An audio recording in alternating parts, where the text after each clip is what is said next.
এই যে অহংবোধ, এইটা হিংসা রিপু সক্রিয় হয় বলে।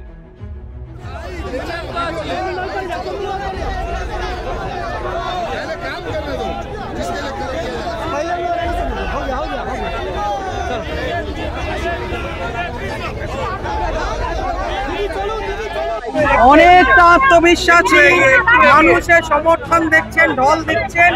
মাননীয় মুখ্যমন্ত্রী এতক্ষণ শেষ র্যালি করলেন, যে র্যালিতে হাজার লোক চলেছে।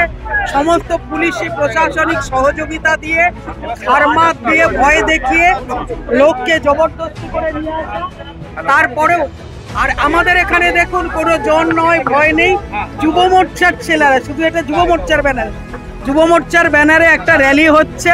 আমরা যাচ্ছি, মানুষ স্বতঃস্ফূর্ত আসছে। গাড়িগুলোকে সব আটকে রেখো, এটা স্বতঃস্ফূর্ত।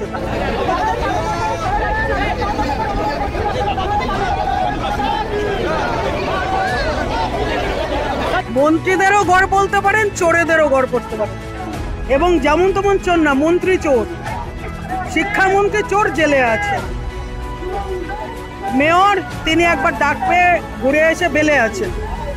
আর এক মন্ত্রী, তার বাড়িতে ছাপ্পা মারা হয়ে গেছে ইডি। শুধু কি মন্ত্রীদের গড় নাকি চোর মন্ত্রীদের গড় বলুন?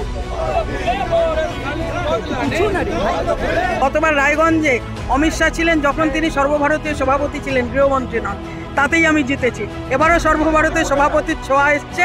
আমি সাংগঠনিক ব্যক্তি, আমার জন্য সবসময় সর্বভারতীয় সভাপতি এসে করেন।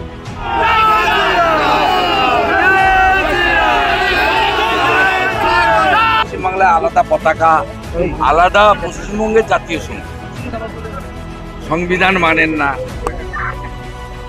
হাইকোর্টের ওবিসি নিয়ে রায় এলে বলেন মানব না।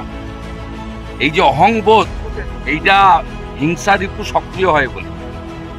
তাই নরেন্দ্র মোদীজির ত্যাগ, তিতিক্ষা, সংযমব্রত, কৃচ্ছ সাধন, তা উনি করতে পারেন না, ল্যাভিশ লাইফ লিড করেন। তাই হিংসা থেকে